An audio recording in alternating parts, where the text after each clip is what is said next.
Bienvenidos a la quinta temporada de Unidos por el Diseño. Soy su host, Verónica Alvarado, creadora de Diseño UNE, y estoy muy emocionada de presentarles un espacio donde hablaremos sobre creatividad, diseño en sus diferentes especialidades, innovación, emprendimiento, negocios y tendencias, entre otros temas relacionados. Aquí nos unimos a través del diseño para explorar nuevas ideas, aprender de los mejores de la industria y conectarnos con una comunidad de mentes creativas.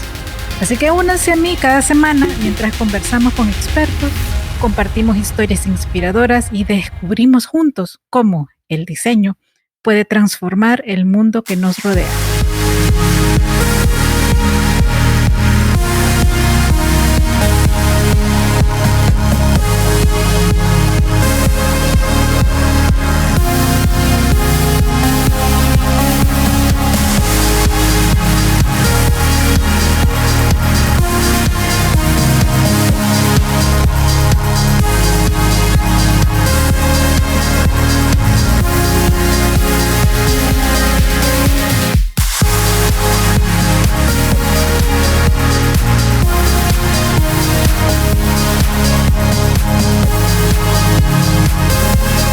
Unidos por el diseño. Regresamos de las vacaciones y adivinen, les tengo una sorpresa nueva, inspiradora. La verdad es que me emociona mucho y estoy también muy agradecida con nuestra nueva inspiradora por que aceptó tan rápido, fácil, y pues conocerla ha sido un proceso muy fluido. Creo que mientras vayan a escuchar van a dar cuenta de las similitudes que tenemos. Es otra mujer ecléctica que lleva el arte en su ADN, por no decir que en su alma también. Y pues qué placer tenerte acá, Valentina Coccia. ¿Cómo estás? Ay, muchísimas gracias, Verónica. Yo muy bien, muy honrada por esta invitación, justamente porque yo comencé el año diciendo yo quisiera que a mí me invitaran a un podcast. Y mira, las cosas se dan de una forma inesperada. ¡Guau! Genial. Pues un placer tenerte acá para la audiencia de Unidos por el Diseño, de Diseño UNE. Y yo les quiero contar a ustedes un poquito de la reseña de Valentina, que es muy amplia, muy vasta y también muy interesante. A ver, escuchen. Valentina es bailarina profesional y maestra de danza. Es magíster en educación artística en la Universidad Nacional de Colombia, diplomada de la Pontificia Universidad Javeriana en Arte, Terapia y Educación, egresada del programa de literatura de la Universidad de los Andes y magíster en historia en la misma universidad. Decide emprender el camino de la danza, arte que había practicado desde la infancia. Se formó como bailarina de ballet contemporáneo, danza clásica española y tango. Y ha participado en diversos concursos nacionales, colombianos y compañías de danza, al mismo tiempo que ejerció como docente en distintas academias en la ciudad de Bogotá. En el 2019 decide fundar su propia escuela que se llama La Voz Escuela de Arte y Desarrollo Humano, una escuela que a través de la práctica de la creatividad y del uso de la conciencia busca expandir a las personas a través de la creación. En el 2021 funda Perífrasis Círculo Danzario, que es un colectivo de danza que tiene el propósito de formar artistas de carácter multidisciplinario que utilizan la emoción y la experiencia de vida como principio de exploración hacia los límites y las fronteras del movimiento, y hay muchísimo más en su trayectoria. Así que nada, bienvenida otra vez. Ay, muchísimas gracias, Verónica. Hiciste una presentación excelente.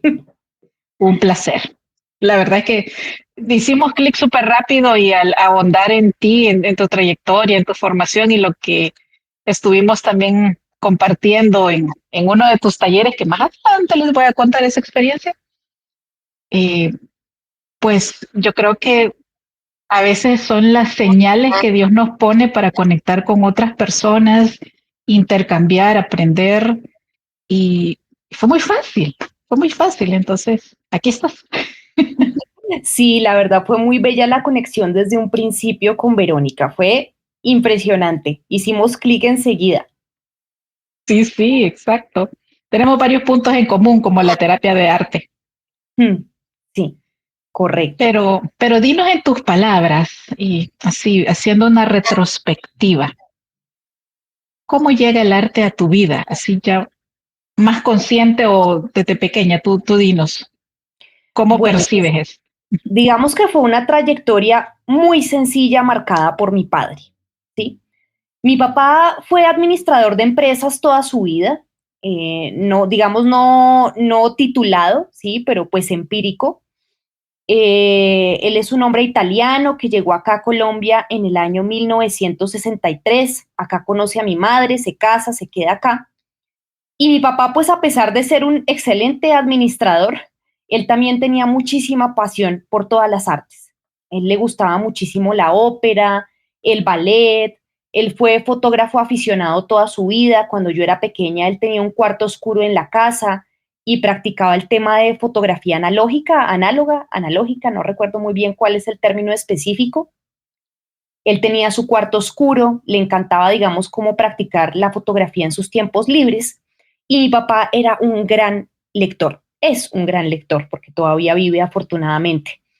Y desde muy pequeñita, pues él me exponía a todas estas cosas, ¿no? Entonces había un canal en esa época que se llamaba Film and Arts, y él Ajá. grababa el ballet y grababa la ópera y le encantaba compartir eso conmigo. Mira, este es el ballet tal, esta es la ópera tal, ¿sí? O este es el concierto de la música, no sé qué, ¿sí? A él le gustaba mucho como abrirnos las perspectivas a mí y a mis hermanos en estas cosas.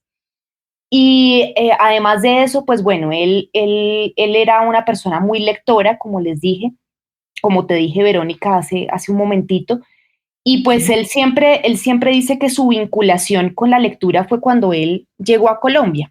Él dice, pues después de que yo empecé a leer, yo nunca más me volví a sentir solo en esta experiencia de vivir en un nuevo país. Entonces también, digamos, él tenía un amor grandísimo por los libros.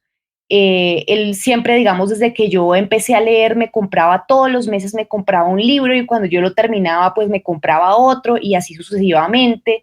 Leíamos también en la noche en la casa y él le encantaba compartir como toda esta sensibilidad artística con nosotros. Y bueno, pues como les dije, pues él grababa el ballet en este canal que se llamaba Film and Arts y lo ponía los fines de semana. Y yo era sencillamente encantada mirando esto, ¿no? O sea, en lugar de llegar a la casa y decirle a mi mamá, ay, ponme la película de La Bella Durmiente o ponme la película de Blancanieves, yo le decía a mi mamá, Ajá. póngame el ballet, ¿sí? Y era muy lindo porque pues por ahí hay imágenes de esa época que yo pues nada, yo bailaba frente a la pantalla con las bailarinas que estaban allí, hasta que yo misma le dije a mi mamá, yo le dije, mamá, yo quiero entrar a clases de ballet. Entonces, pues nada, yo ahí comencé mi trayectoria muy pequeñita, más o menos 4 añitos, y pues estuve, digamos, en clases de ballet, danza contemporánea, durante toda mi adolescencia y buena parte de mi vida adulta, ¿sí? Entonces, así llegó el arte a mi vida. Yo, digamos, como que empecé, digamos, ahí a desarrollar todo el potencial que yo tenía en ese lado. Y bueno, después eso fue paralelo al ingreso a la universidad, que pues, bueno, por la gran pasión de mi papá por los libros, yo terminé estudiando literatura, ¿sí? Ajá. Y bueno, lo que sucedió fue que yo estudié mi carrera en literatura, lo disfruté muchísimo, al igual que pues ahí mismo, pues uno de joven a veces como que sale de su carrera profesional y dice, bueno, ¿y ahora qué hago, no? Entonces yo dije, bueno, voy a seguir estudiando y me inscribí a la maestría en historia, terminé la maestría en historia y después de eso yo dije, bueno, ahora sí va a tocar trabajar, porque ¿qué más vamos a hacer? Entonces empecé a trabajar en cosas que tenían que ver con la carrera profesional que yo había estudiado, hacer correcciones de estilo, trabajar en editoriales, también fui docente universitario un par de años, pero digamos que esto realmente no me llamaba mucho la atención, ¿sí? El trabajo editorial a mí me parecía supremamente pesado, engorroso. Yo decía, ¿yo por qué estoy acá corrigiéndole las comas a esta persona que supuestamente va a publicar un libro y ni siquiera sabe escribir, ¿sí? Entonces Ajá. yo me empecé a frustrar y pues yo ya en esa época que tenía más o menos unos 24 o 25 años, yo ya dictaba clases de ballet, ¿sí? Yo empecé como suplente en academias y yo decía, no, yo me voy más bien por este lado. Yo en esa época también estaba en una compañía profesional de danza española. Entonces yo dije, no, yo definitivamente como que me voy más por este lado porque me gusta más, me divierte más, me siento más en consonancia con esto y pues por supuesto que ya, imagínate, ya en esa época llevaba prácticamente 20 años bailando. Yo decía, yo tengo mucha más experiencia en esta línea. Entonces comencé, digamos, a dictar las clases de ballet y yo dije, bueno, yo definitivamente a esta área del conocimiento es a lo que yo me voy a dedicar. Sí, así fue. Súper, wow. Bueno, me encanta primero cómo te dejaron fluir tus papás en la rama artística Mm, y qué rico que la literatura también unía a la familia. sí, así es. Y Qué, lo qué sigue bonita haciendo. anécdota. Y lo sigue Sí, haciendo. Mi wow. hermana también es una lectora impresionante y ella estudió ingeniería mecánica, pero pues ella, bueno, se dedicó a ser ama de casa y los libros siempre le hicieron compañía en esa trayectoria de ser ama de casa y ahora que pues ella ya, digamos, ya crió sus hijos y ya están grandes, ella pues empezó a hacer estudios para ser librera, ¿sí? Y ella está Ujú. dedicada a hacer clubes de libro y está dedicada, está como descubriendo su vocación por ese lado. Ah, wow, qué Sí, súper. sí. Pues te cuento que yo con tu papá tengo en común el canal Film and Arts porque yo también grababa, pero por algo soy diseñadora de interiores. Yo grababa los programas de arqueología y había uno específico que me encantaba que era de palacios y castillos. Qué hermoso. Yo haciendo mis planos y la tele grabando. Divino, Así, hermoso, hermoso. así. Wow. Bueno, nos quedamos en la parte en la que tú redescubres tu pasión, pero cómo se desarrolla tu compromiso y esa responsabilidad para crecer en el mundo artístico, porque, a ver, una cosa es tener un gusto por algo y sí haberlo practicado, pero tres rayitas más arriba, otra cosa es comprometerse y decir, a esto me quiero dedicar. Cuéntanos cómo pasó eso. Bueno, pues bueno, mira, voy a seguir ahí un poco con mi trayectoria porque el cuento va por ahí. Yo, bueno, yo Ajá. dije, bueno, yo listo, me voy a dedicar a la danza, me voy a dedicar a esto. Pero cuando yo empecé, yo tuve docentes de danza muy amables, bueno, salvo una, que no la voy a no voy a mencionar su nombre acá, pero ella sí estaba un poquito loquita.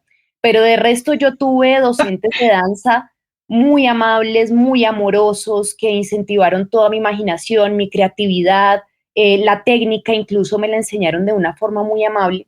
Pero cuando yo salgo a ser maestra de ballet en las distintas escuelas de Bogotá, yo percibo algo que yo digo, no, esto está mal, ¿sí?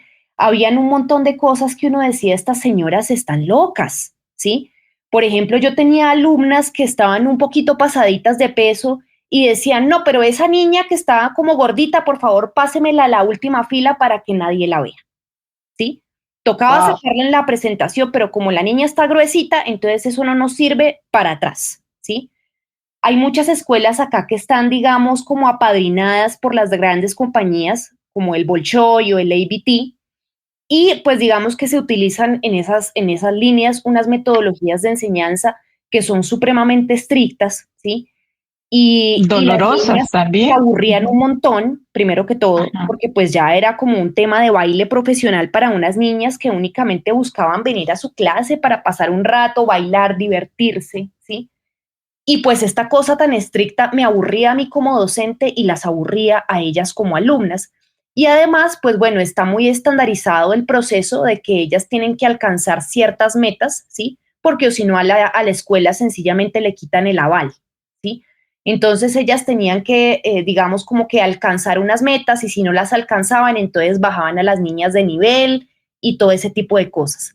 Había además ya, digamos, como unos asuntos que eran como más humillantes, que era que pues la profesora tenía que llevar un uniforme.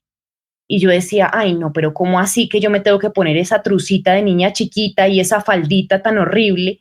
Yo me sentía muy humillada en muchas cosas y había un excesivo control sobre los métodos de enseñanza.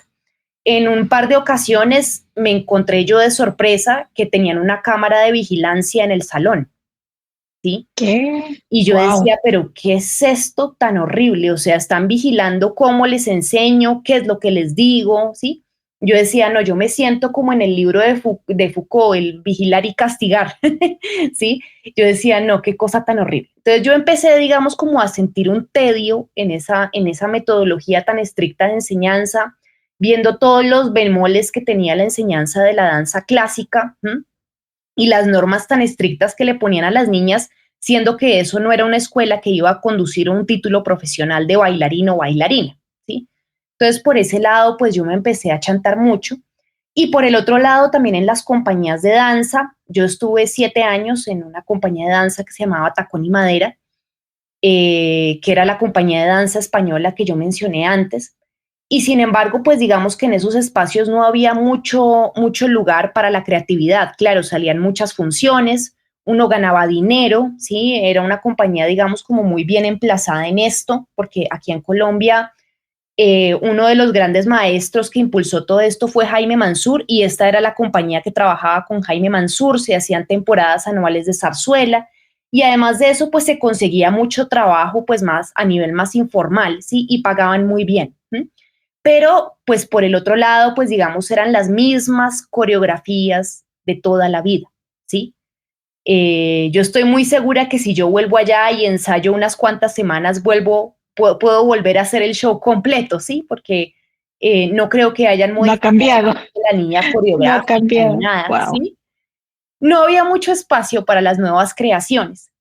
Y después, Ujú. bueno, yo me emplacé en una compañía de danza contemporánea con esta maestra que pues no menciono el nombre, pero pues yo decía, no, esto también es una locura. Ella estaba obsesionada con que pues nosotras teníamos que estar delgaditas y sí, y pues honestamente mi cuerpo nunca ha sido el más delgado, ¿no? Entonces yo decía, no, pero esto tampoco. Y también estuve varios años en compañías de tango, pero básicamente el asunto era el mismo, ¿sí? O sea, como se hacen unas coreografías, se aprenden las coreografías, vamos a los concursos, ¿sí? Como que uno sentía que no había como mucho lugar para la creatividad. Y Entonces, todo era repetitivo. claro. Entonces yo Ujú. en mi ser, en mis adentros, yo me empecé a cansar de esto, ¿no? Por eso es que yo digo que hacer lo que uno ama y hacer lo que uno le gusta únicamente no es garantía de que uno se sienta bien. ¿Sí? Porque además es que uno siente como que no estaba tampoco sirviéndole a los demás de ninguna manera, ¿sí? Entonces, Ajá. pues yo dije, no, yo tengo que hacer algo más con esto. Yo en 2018 tuve una gran crisis personal y profesional, yo ya estaba harta de todo esto. Y fuera de eso, bueno, yo en ese momento, pues yo tenía una pareja de baile que era prácticamente que mi socio y además era mi pareja de vida. Terminó la relación, terminó muy mal la relación. Ajá. Y bueno, yo pues básicamente pues quedé con mi mundo patas arriba y decidí irme de viaje. Y en ese viaje llegó la idea de la voz escuela. Es digamos como dándome cuenta Ujú. que no únicamente puedo hacer lo que yo me gusta digamos como por alimentarme a mí misma, sino que tenía que buscar un servicio con esto, ¿no? ¿Cómo le puedo yo servir a los demás? ¿Sí? Exacto. Esa es Eso. una gran diferencia en el mundo de la danza, porque, bueno, no lo conozco tan a profundidad como tú, obviamente. Yo nunca bailé, más que en el gimnasio, pero mucho he visto eso. Parejas que se forman de la pareja profesional, pasa a ser la pareja personal y usualmente termina mal. Sí, Y por otro lado, también he observado egos muy grandes, ujú, así es. una competencia desleal, pero de tirar a matar, o sea, así bien fuerte Y gente que de pronto, lo he visto también en las cantantes de ópera acá en mi país, gente que, ay, o sea, no puede caminar si no es la alfombra roja, ¿verdad? Y no te Correcto. saluda porque, uy, no, o sea, ella es la famosa. Ujú, Ay, por correcto. favor. O sea, ¿cómo lidiaste con todo eso? Porque no fue fácil. No, no fue fácil, pues digamos que lo que yo te digo, o sea, realmente uno busca las fuerzas para lidiar con eso por el amor que uno le tiene al arte que uno hace, ¿sí? Pero pues básicamente a mí me afectó mucho de muchas maneras, sobre todo digamos como la imagen que yo tenía de mi cuerpo. Yo no soy una persona que tenga sobrepeso ni nada, pero aún así yo estaba como, uy, acomplejada. Por ejemplo, yo era yo siempre he sido una chica que tenía, pues que siempre ha tenido mucho gusto. Y cuando yo era adolescente, el mandato era fórrese las tetas. Sí, qué Wow. pena con la audiencia, pero esas eran las palabras. Entonces me tocaba a mí en las presentaciones, forrarme el busto con un esparadrapo para que no me viera tan bustona, ¿sí? Y cosas así. ¿M? Me afectó mucho, pues digamos, como la autoimagen que yo tenía con mi cuerpo y es algo que todavía me afecta, ¿no? Es algo que además las mujeres ya de por sí padecemos mucho más que los hombres en este aspecto y en la danza aún más. ¿M? Y pues lidiar con los egos, por ejemplo, fue bastante, bastante difícil. Yo cuando llegué a Tacón y Madera tenía una compañera que pues yo entré y a mí me pusieron un solo de puntas, como yo bailaba ballet, entonces dijeron, lindo que Valentina en esta coreografía salga haciendo una cosa con sus puntas. Y ella decía, no, pero es que cómo es posible que a esta que acaba de llegar le van a poner un solo y yo que llevo 10 años aquí no, nunca me han puesto un solo, ¿no? Y como cosas así. ¿M? Sí. Y bueno, con la maestra que te comento, pues ya digamos como que incluso ahí entraron a haber problemas económicos porque ella nos ponía a vender las boletas de la función y si no se las vendíamos no las cobraba y cosas así. O sea, además, Además además de le todo, tenías que ¿no? pagar. Además de que no pagan casi nada en este mundo, ¿sí? Ajá. Además de eso nos O sea, cobraba si nosotros no llegábamos a vender las boletas, ¿sí? Y cosas de este tipo, ¿no? Yo en esa época también cuando trabajé con esta maestra, yo tuve una tendinitis, pero terrible, y yo ya no podía hacer movimientos que eran naturales para mí hacer y ella quería que yo siguiera trabajando, no importaba la lesión, no importaba el dolor, no importaba. Y yo le dije, mira, lo siento mucho, pero mi pierna es más importante que tu función. Y yo, pues, honestamente no puedo seguir entrenando porque yo estoy lesionada. ¿M? ujú. Y fue una discusión fuerte con esta mujer por este tipo de cosas, ¿sí? Entonces uno dice, a veces emocionalmente también es muy difícil y fuera de eso, pues uno realmente se pierde, ¿no? En un poco como en esta vanidad de cómo me estoy viendo y qué es lo que estoy haciendo y que yo soy la más virtuosa y que yo soy, sí, porque es un medio en el que uno siempre está compitiendo con esos compañeros, ¿m? Para poder ser visible. Y uno dice, pues realmente yo aquí, ¿qué servicio le estoy prestando a la humanidad? Ni siquiera me estoy prestando un servicio a mí misma porque yo no me estoy haciendo mejor persona con todo esto, ¿sí? No, además puedes entrar en un autosacrificio muy fuerte, y por no mencionar también problemas alimenticios para tener cierto peso, para verte de cierta manera, para comportarte de cierta manera. Correcto. O sea, Sí. ¿dónde quedas tú, la persona real? Así es, ¿sí? Y uno, digamos, como que siempre está en esta cosa de que uno se debe al público y entonces uno se tiene que ver no sé cómo, ¿sí? Que pues es Ajá, realmente algo muy vacío, ¿sí? En el fondo, fondo. Y que no wow. es danza de verdad tampoco. ¿M? Sí. Además, bueno, entonces llega este momento en tu vida que es un parteaguas, que es un proceso bastante fuerte que te ocasiona grandes cambios. Cuéntanos qué pasó y cómo lo superaste. Bueno, yo digamos que en esta crisis que yo dije, yo ya estoy aburrida de todo, ¿sí? Y además, pues mi compañero me había dejado y no fue nada agradable porque me dejó por otra persona y pues yo estuve, digamos, como aguantando, además, ¿no? Porque nosotros terminamos la relación y yo estuve más o menos un año más trabajando con él por los compromisos que teníamos y pues él ya tenía otra persona diferente y pues él no tenía ningún reparo en restregármela en las narices. Entonces yo dije, bueno, ya no más. Y mis hermanos, pues ellos desde muy jovencitos, ellos decidieron irse para Italia. Y yo dije, bueno, pues será momento de probar a ver allá qué sucede, qué pasa, ¿sí? Yo me voy a Roma, me inscribo a cursos de teatro en la Universidad Roma Tre con el maestro Gilberto Scaramuzzo, que es un gran maestro de teatro. Y bueno, y yo empiezo a tomar cursos allá y mirar a ver qué sucede, ¿sí?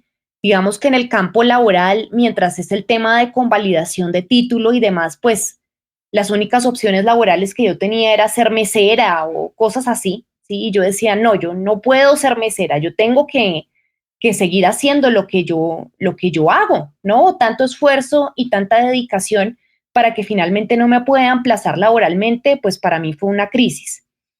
Y bueno, Sí. sin embargo, pues yo aproveché el tiempo de estudio que yo tuve allá y el maestro Gilberto me presentó un personaje del que yo ya conocía, digamos, por mi trayectoria de danza, pero que yo no conocía tan a fondo, que es Isadora Duncan.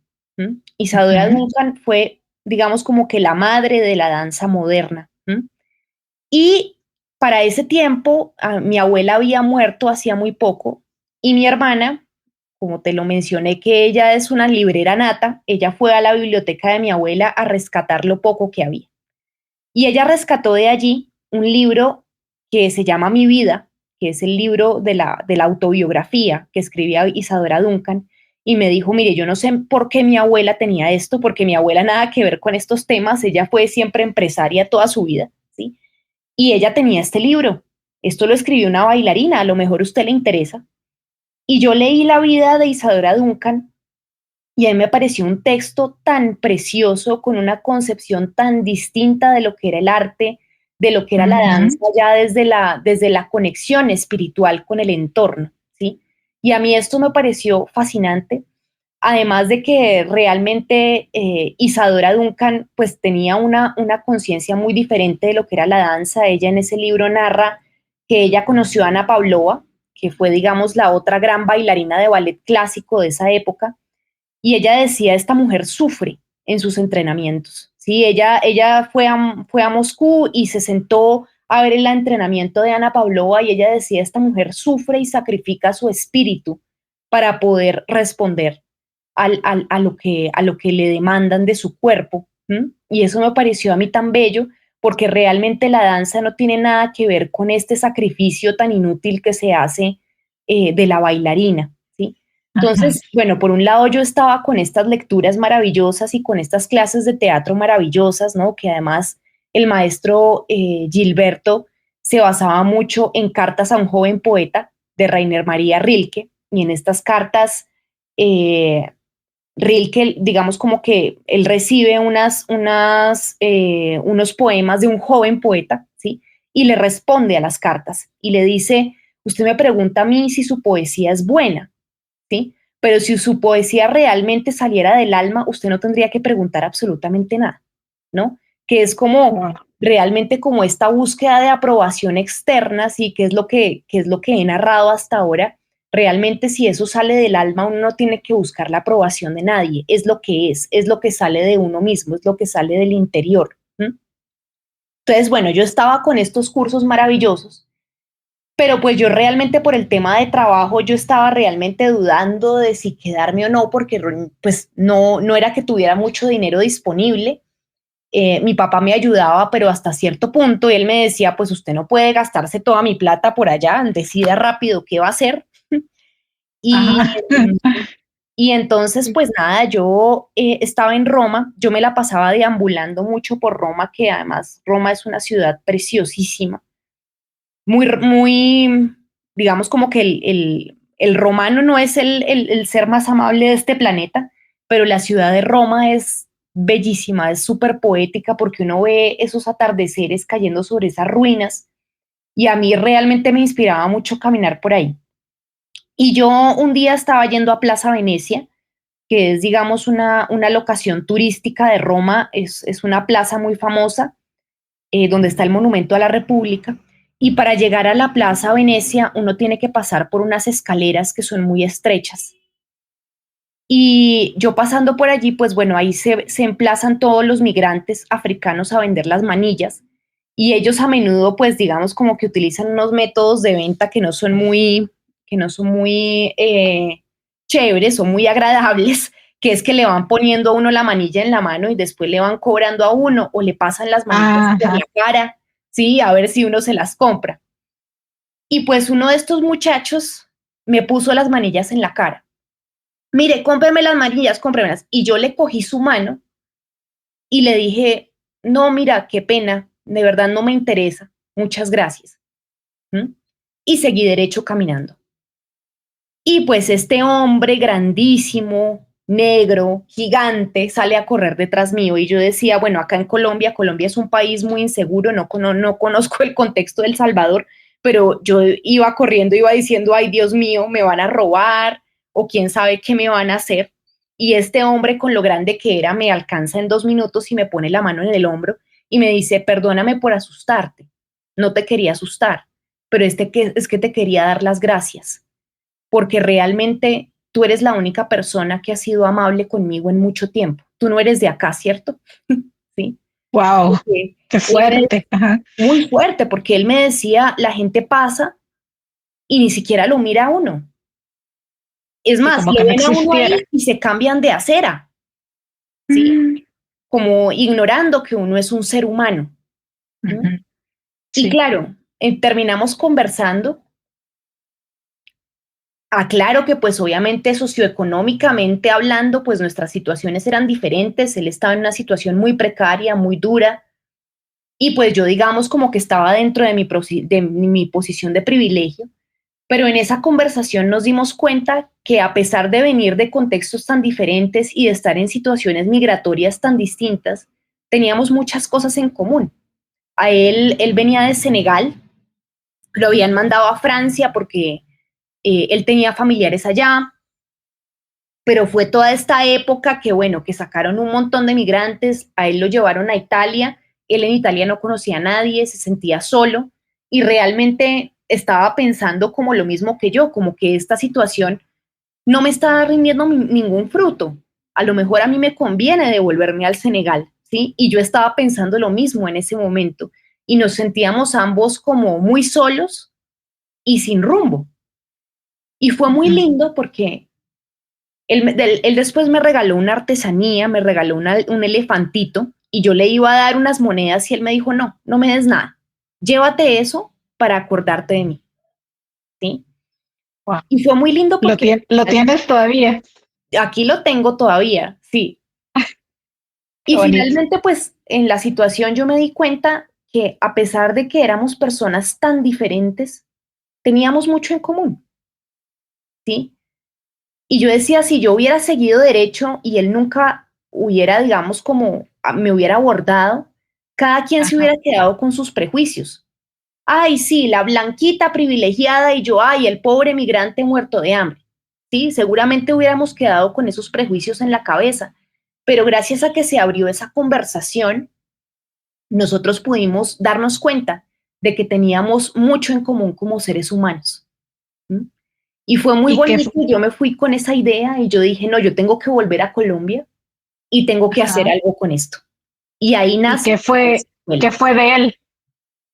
Ni idea, no sé, fue un ¿No lo encuentro, volviste a ver nunca nunca más? lo volví a ver, no, pero fue Wow. un encuentro fortuito en la calle que yo digo, o sea, fue algo maravilloso que me cambió la vida. ¿Mm? O sea, esa Sí, persona fue un claro. gran regalo en mi camino porque pues a partir de eso empecé con la voz escuela. Wow. Ya vamos a llegar a la voz escuela.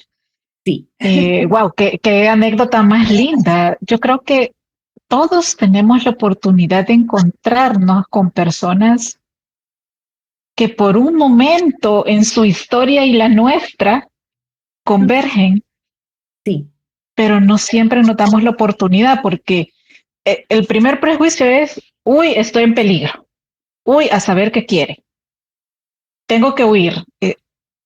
claro, pero cuando sobrepasamos este primer instinto de sobrevivencia, podemos encontrar y conectar a la persona. correcto. Y saber que no tenemos nada que temer de otro ser humano. ¿M? Porque Sí, todos venimos con nuestros dolores y con las heridas que llevamos en el corazón. Y eso es lo que tenemos todos en común. ¿M? Independientemente de dónde hayamos nacido o de cuál sea nuestra historia. Así es. exacto. A mí me ha pasado mucho cuando tengo la oportunidad de usar Uber. Es usual que yo termine hablando de proyectos con el chico Sí, con el taxista. o de pronto me tocan chicos que quieren emprender. Entonces ahí surge una conversación interesante. Así es. Sí. Creo que fue el Humberto Eco el que escribió un libro sobre las conversaciones que él había tenido con los taxistas. Y es un libro supremamente interesante. Sí, sí, seguramente debe tener historias muy buenas. Sí, así es.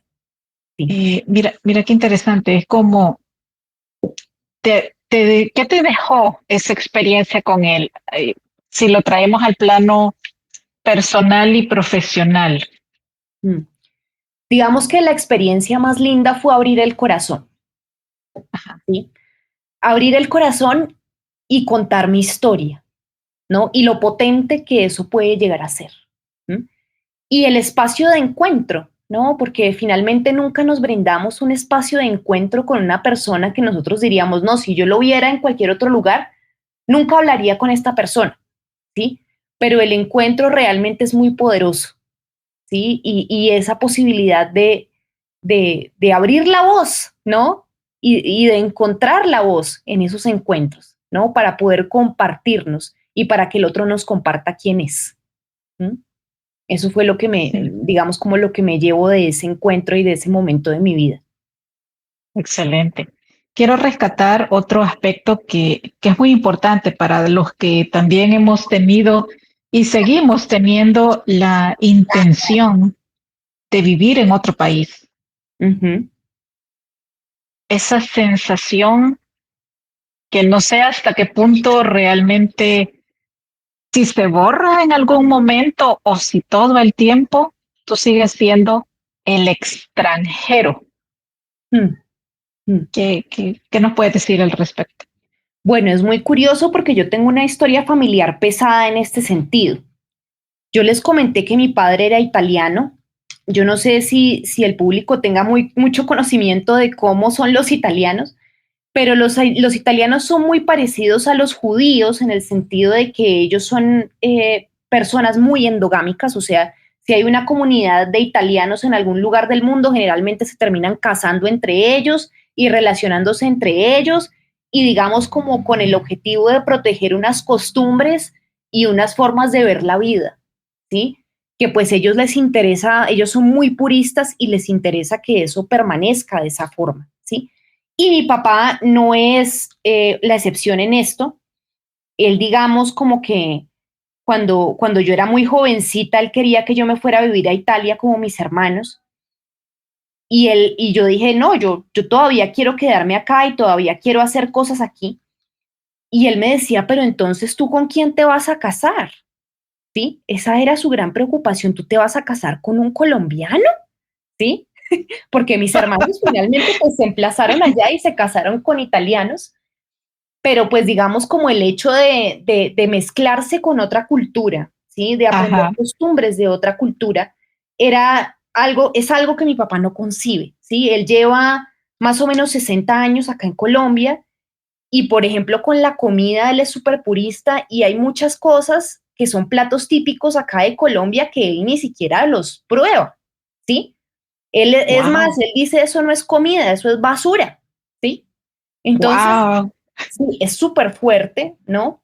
Y digamos que pues él conoce a mi mamá, que mi mamá es hija de dos señores italianos también, ¿sí? Y dice, no, pues yo me caso con esta porque esta es italiana y conoce las costumbres y sabe cómo es el tema, ¿sí? Y ellos escogen mucho pareja pues basándose en que las costumbres permanezcan. ¿M? Entonces, yo sí siento que de todas maneras siempre el extranjero, ser extranjero permanece. Incluso mis hermanos que han vivido allá durante tantos años, mi hermano se casó hace mucho tiempo con una mujer que pues bueno, digamos como que ella no quería que él viajara tanto a Colombia ni nada, y cuando él se divorció, él lo primero que hizo fue venirse acá a Bogotá y pasar unos 4 meses en su país, y él dice, esto es por todo el tiempo que no vine. ¿Mm? Y mi hermana también es una persona muy nostálgica del tema, y finalmente como que ellos dicen, uno nunca termina siendo de ningún lado, uno nunca termina siendo ni totalmente de acá ni totalmente de allá, ¿sí? Uno como que vive en un no lugar, ¿sí? Y para mí siempre, Ajá, digamos, como que ha sido muy importante sentir que pertenezco a algún lugar, ¿no? Yo sí, pues claro. digamos como que no, a mí nunca me ha llamado la atención así como de una manera muy fuerte, no, es que yo me voy a Tailandia, me voy a China, me voy y allá me amaño, ¿sí? Yo siempre he sido una persona muy de permanencia porque siento que además tengo un gran compromiso con esta nación, ¿sí? Yo siento que en Colombia hay tanto por hacer. ¿M? Sí, pero es que Uno también te va, da arraigo. claro, uno va a Ajá. otros lugares, por ejemplo en Europa, pues es muy difícil emplazarse en lo que yo hago, porque ya hay gente que lo hace de una manera maravillosa y ya hay todo un sistema construido alrededor de eso, pero acá no hay nada, ¿sí? O sea, acá en las artes estamos apenas dando los primeros pinitos, y siento que, por ejemplo, acá el tema es muy necesario porque Colombia pues tiene una historia de violencia muy fuerte, y digamos como que toda la identidad colombiana se está resignificando sin la violencia en este momento, ¿sí? Y Sí, las hay artes mucho son que sanar. esenciales En realidad en toda Latinoamérica hay mucho que sanar. claro, en toda Latinoamérica, ¿sí? Y digamos como que ese reconstruir esa identidad y quiénes somos y por qué estamos acá, va muy de la mano de construir un discurso a través de las artes. ¿M? Entonces, pues yo Ujú. siento, por ejemplo, como ese arraigo y ese compromiso muy fuerte con este país. Me encanta, me encanta. Mm. Y bueno, varias veces te hemos escuchado en lo que va del podcast tu necesidad para tener un objetivo y servir a los demás. Correcto. Ya tenías la danza, ya tenías varias carreras fortalecidas con maestrías, una visión construida, una nueva versión tuya a partir de ese parteaguas que fue esa relación, tu viaje, etcétera. ¿En qué momento? Y tratemos de ponerle palabras, yo sé que es difícil, lo entiendo como emprendedora, pero el punto en el que uno dice, esto es lo que quiero hacer ahora, que en tu caso se llama La Voz Escuela, ¿cómo nace y cómo empiezas? Cuéntanos. Bueno, digamos que la voz escuela nace ese día que yo conocí a ese chico. Sí, yo dije, yo tengo que hacer algo con esto, ¿sí? Fue como un llamado del alma realmente, yo no hacía sino pensar en esto, ¿no? Y además con todas las herramientas a las que yo me había aproximado allá en Italia, yo decía, claro, ahí está el método, ¿no? Isadora Duncan hablaba mucho de sentir esa conjunción con el mundo, ¿no? Espiritualmente hablando, ¿sí? Y pues como mi lenguaje era el lenguaje de las artes, yo dije, pues además el arte es un lenguaje universal que está diseñado y hecho para que todos lo comprendamos. ¿Sí? Yo decía, no importa de dónde salgamos ni de dónde seamos, si nosotros manejamos el lenguaje de las artes, podemos sanar estas heridas y podemos contarle al mundo sobre lo que estamos sintiendo, ¿sí? Entonces yo dije, bueno, listo, entonces el arte va a ser la herramienta, ¿sí? Para poder generar estos espacios de encuentro entre las personas y poder, digamos, resignificar las experiencias de vida a través de las artes, ¿sí? Entonces ahí nace la Voz Escuela. Yo me devuelvo en marzo del 2019 muy peleada con mi familia, porque claro, ellos decían, no, pues por fin se fue para Italia, por fin entendió esta tonta que tenía que dar ese paso, y yo le digo Ajá. a mi papá, no, me voy a devolver, y para él fue un golpe terrible. Yo me acuerdo que cuando yo le dije, él se puso a llorar, o sea, fue realmente un drama familiar, ¿sí? Me Wow. devuelvo muy peleada con mi familia, me voy de la casa de mis padres, ¿sí? Y bueno, yo empecé a buscar una maestría, ¿sí? Que yo pudiera, digamos, como desarrollar mucho más estas herramientas y encontré la maestría en educación artística de la Universidad Nacional. Todavía no había, digamos, como cupo abierto porque es una maestría que se hace únicamente cada 2 años, se cierra la corte y hasta los 2 años vuelve a haber convocatoria, ¿sí? Entonces, la maestría, pues en ese momento no estaba recibiendo nuevos estudiantes, pero yo dije, bueno, yo tengo que trabajar y tengo que ahorrar, ¿sí? Para poder continuar mis estudios y poder profundizar en estas herramientas. Entonces, yo acepto de mala gana, pero pues digamos como que viendo como una alternativa, digamos, bastante fácil a nivel de tiempos, a nivel de economía, trabajar en la empresa de mi familia, ¿sí? Mi abuela, como les digo, fue una gran empresaria acá en Colombia. Ella también italiana, llegó en el año 1933 acá a Colombia y ella funda Pasta San Marcos, que pues digamos es el negocio más emblemático de pasta en Bogotá, ¿sí? Es como fue como el primer restaurante italiano que hubo acá en Bogotá, ¿sí? Y bueno, ella pues dedicó toda su vida a esto. Es un negocio que actualmente tiene 80 años de antigüedad, un poco más. ¿Sí? Y pues en el contexto de la empresa familiar, yo aprendo, ¿sí? Aprendo qué significa tener una empresa, aprendo qué significa un PIG, un costeo, aprendo, digamos, como herramientas básicas de administración. Y a pesar de que yo Ujú. le tenía todo el tedio del mundo al trabajo porque no tenía nada que ver con mi área, pero pues me estaba permitiendo hacer el ahorro y poder vivir sola y demás. Entonces, pues yo realmente como que recibo ese legado de mi abuela en esos años que yo estuve ahí y fue a pesar de que fue difícil la experiencia porque me estaba enfrentando a algo en lo que yo nunca había trabajado. Fue hermosísimo porque me di cuenta que construir una cosa así requiere realmente no solamente un gran esfuerzo, ¿sí? Y una gran dedicación, sino un compromiso del alma con lo que uno está haciendo, ¿sí? Y pude ver de cerca ese legado de mi abuela y todo lo que eso representó, ¿sí? Entonces, pues claro, yo pues abrí, digamos, como legalmente La Voz en el año 2019, más o menos hacia el mes de junio, y comencé, digamos, a llevar proyectos pequeños al tiempo que pues yo estaba trabajando en la empresa familiar, ¿sí? Y, y pues aplicando un poco todas las herramientas que estaba aprendiendo en la empresa, ¿sí? Para poder fundar lo mío. ¿Sí? Y bueno, ese primer año nosotros hacemos un proyecto social en la localidad de Ciudad Bolívar, que es una localidad, digamos, como marginal acá en Bogotá. Digamos que se manejan estratos socioeconómicos muy, muy pobres y muy precarios, son los que viven en este lado de la ciudad.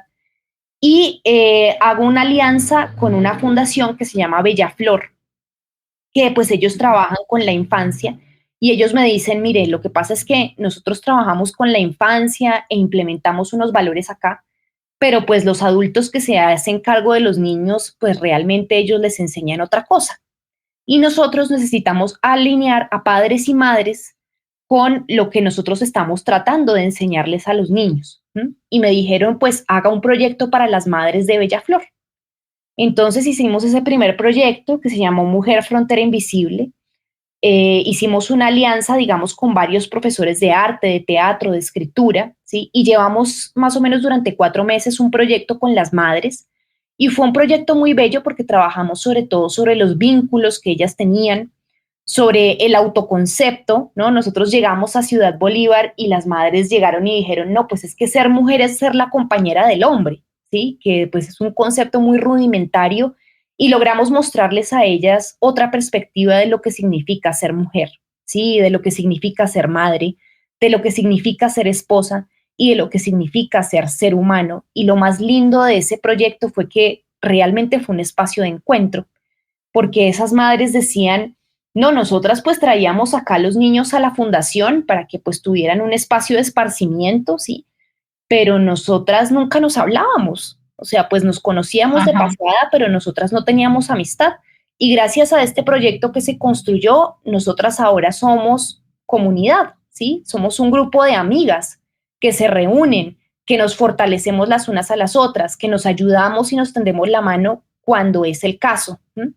¿Sí? Y claro, pues es una comunidad que necesita mucho esto porque muchas de ellas sufrían mucha violencia intrafamiliar, ¿sí? Tenían todo un rollo de, digamos, como complicado con sus maternidades. Muchas de ellas confesaron que pues realmente ellas eran madres por accidente, ¿sí? Sufrían violencia por parte de sus esposos, ¿sí? Y esto, digamos, como que hizo un tejido, ¿no? Que pues Ajá, sí, gracias claro. al proyecto finalmente ellas terminaron siendo muy amigas y hasta el día de hoy se siguen tendiendo la mano en esas circunstancias difíciles que a veces les toca vivir. Entonces, digamos que la Voz Escuela nace con ese proyecto hermoso y bueno, y continúa y se ramifica por otras partes. Y eso te da pie para otras áreas. Pero, ¿qué pasó con la empresa familiar? ¿En qué momento te desvinculaste o sigues siendo parte de ella? No, yo me desvinculé cuando me gradué de la maestría en el año 2023. Yo dije, no, ya no más, ¿sí? Además, porque en la empresa, bueno, había varios problemas. Ahí estaban mis tíos, estaban las familias de mis tíos. Digamos como que era muy incómodo trabajar allí porque ellos decían, no, pues ahora vamos a poner el ojo encima de esta niña a ver qué es lo que hace y qué es lo que no hace y qué es lo que hace bien y qué es lo que hace mal, ¿sí? Entonces yo me sentía como muy incómoda, ¿no? Ellos sentían que pues Sí. yo no estaba trabajando realmente, sino que que básicamente la empresa me estaba dando una mesada, ¿sí? O sea, era una cosa como familiar muy complicada y pues realmente pues yo decía, no, yo tengo que ser valiente, renunciar, digamos, como a mi estabilidad económica y empezar a trabajar por mi lado, ¿sí? Ya en lo Afortunadamente tuyo, sí. yo recibí una herencia inesperada en ese tiempo de un apartamento.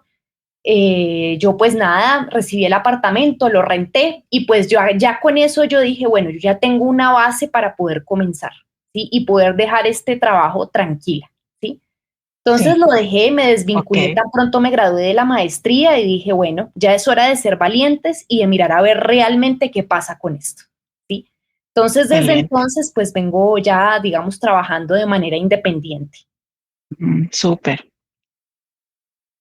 En tu día a día, ¿cómo te preparas? ¿Cómo te regeneras? ¿Y cómo te motivas para seguir adelante? Bueno, pues tú que eres empresaria sabrás que este tema de tener una empresa es difícil, que a menudo es frustrante, ¿sí? Y que digamos uno termina dedicándole mucho tiempo a esas labores que de pronto no son las favoritas, como las labores administrativas, las labores contables, ¿sí?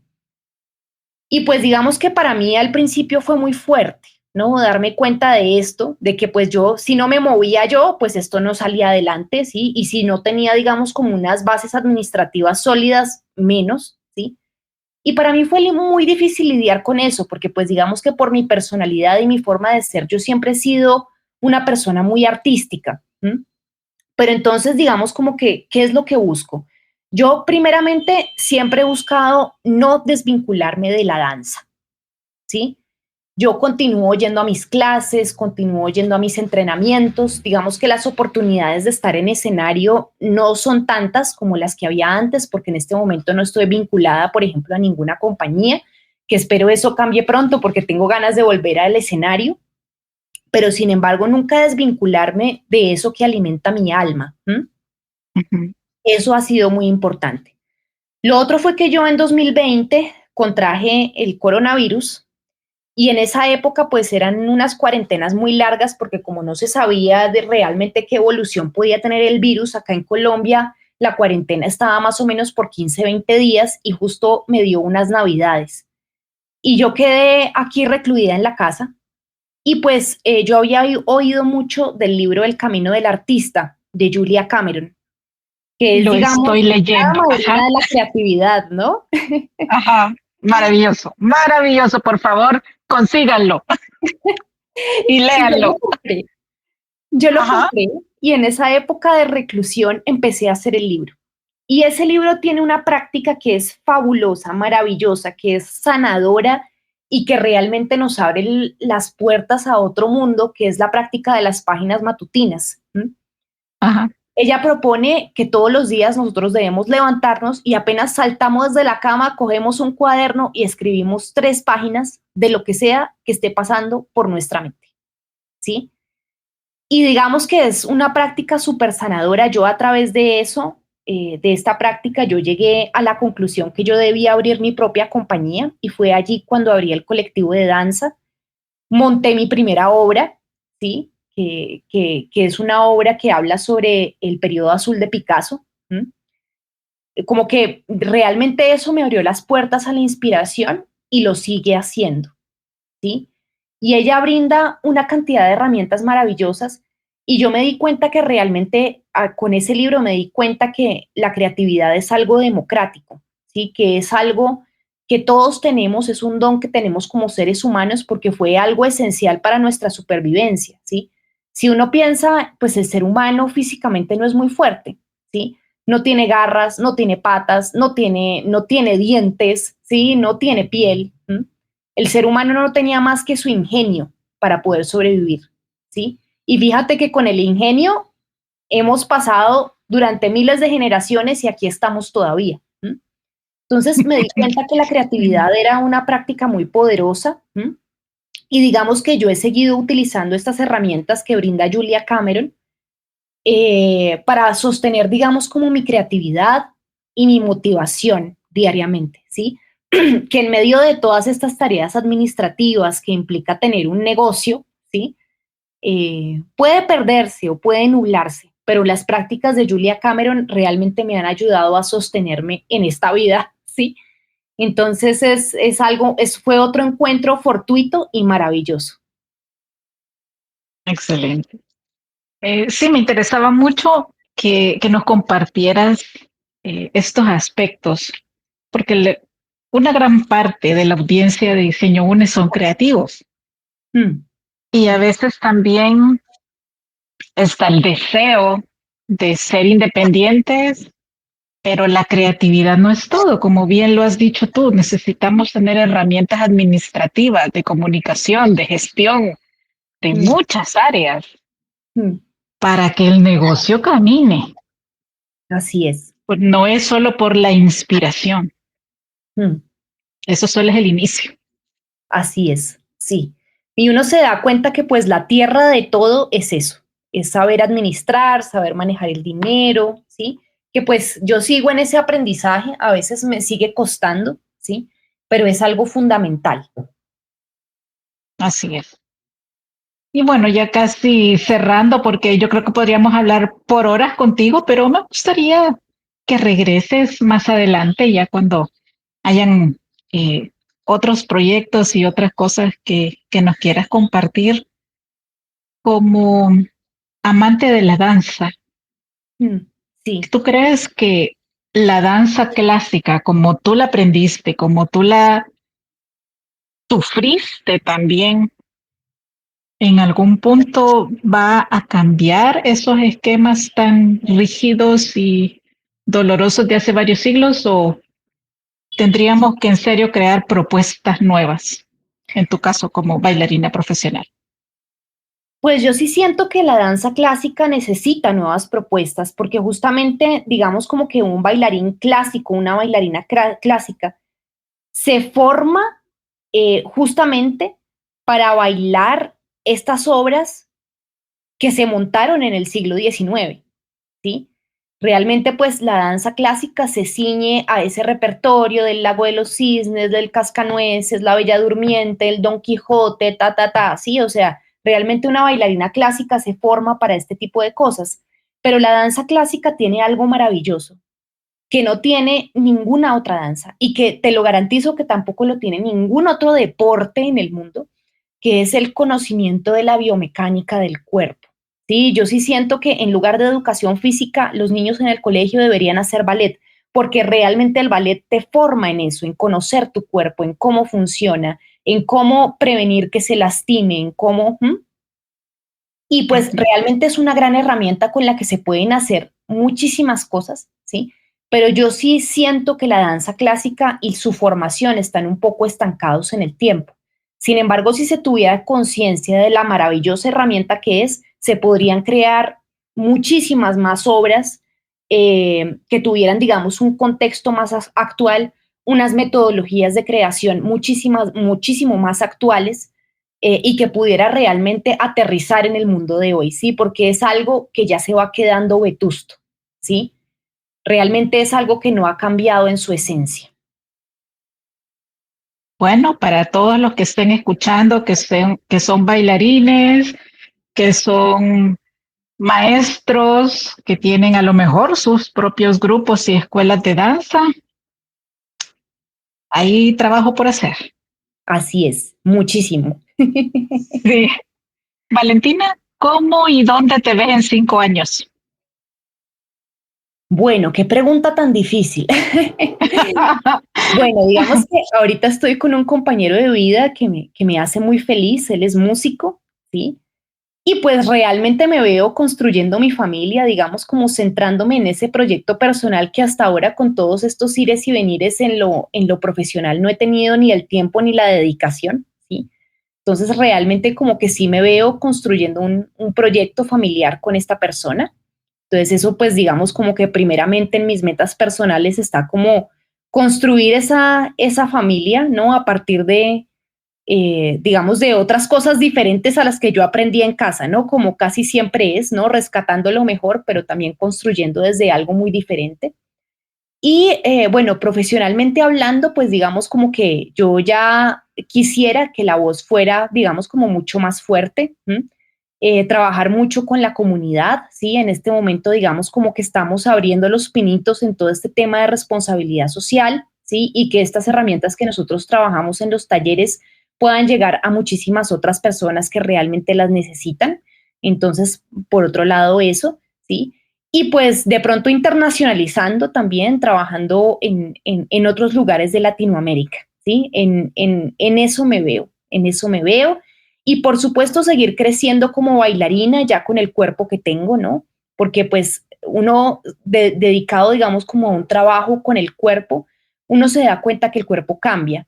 Si a mí tal vez me ponen en una clase de ballet con niñas de 15 años, pues no voy a rendir igual, ¿sí? Pero uno ahí se da cuenta que el cuerpo ahora tiene otra sabiduría, que es el de la experiencia de vida, ¿no? Y que va muy en contravida a lo que uno le enseñan, que la danza es una carrera para la juventud, ¿sí? Ajá. Realmente el cuerpo de una persona que se va haciendo más adulta es un cuerpo que está lleno de experiencia y es un cuerpo que está lleno de posibilidades interpretativas que uno cuando niño, cuando pequeñito no tenía. Eso es como mi expectativa de vida. Interesante, interesante. Bueno, coincidimos en muchos de tus deseos futuros. Eh, Posiblemente coincidamos también físicamente haciendo algo por Latinoamérica. Espero que sí. Tienes metodologías disruptivas muy ricas que también hacen sentido con lo que Diseño UNE propone. Y pues qué rico de verdad conversar contigo. Gracias por abrirnos el corazón y contarnos tanto de ti, de tu experiencia. Estoy segura que todos los que nos están escuchando y tienen un proyecto por desarrollar o un proyecto de vida iniciando o yéndose a otro país, cosa que tú ya viviste y experimentaste, van a capitalizar mucho tus palabras, tus experiencias y tu sabiduría. Ay, esa es la idea, Verónica. Me encantan estos espacios de encuentro y realmente yo agradezco muchísimo la invitación. Me encanta compartir mi experiencia y pues claro, por supuesto, yo espero que podamos hacer muchísimas más cosas en alianza. Sí, sí, por supuesto. ¿Y cómo te encuentran en redes sociales para que también estén pendientes de tus actividades, así como me apareciste a mí mágicamente en Instagram? Claro, bueno, pues nosotros tenemos por Instagram @la voz escuela, ¿sí? Allí tenemos, digamos, como toda la información de nuestros eventos. Muchos de los eventos son virtuales, ¿sí? Para los países de Latinoamérica. Otros eventos, digamos, ya son presenciales acá en Bogotá, ¿sí? Pero pues ahí estamos por nuestras redes, ofrecemos todo tipo de contenido alrededor del arte, la creatividad, la palabra, los libros, ¿sí? Entonces ahí pueden seguir nuestro contenido. Sí, y tenemos pues nuestra página web que pues está todavía en construcción en algunas cosas porque pues Hice una gran remodelación de la página, sí, próximamente ya va a tener su estreno, pero nuestra página es lavozescuela.com, sí, ahí nos pueden encontrar. Perfecto. Bueno, Valentina, te mando un abrazo. Espero nos podamos conocer pronto y dárnoslo físicamente. Así es, Verónica. Y bueno, espero que hayan disfrutado mucho. Yo, como lo he hecho en otros episodios, los invito a escucharlo otra vez, pero ahora con lápiz y papel en mano para que tomen nota de tantas claves y tantos consejos útiles que Valentina nos ha compartido hoy. Y como siempre les Muchísimas gracias. digo, no, un placer. Como siempre les digo, Muchísimas. abrazos, bendiciones y nos escuchamos pronto. Hasta luego. Hasta luego, muchísimas gracias. Muy honrada de estar aquí.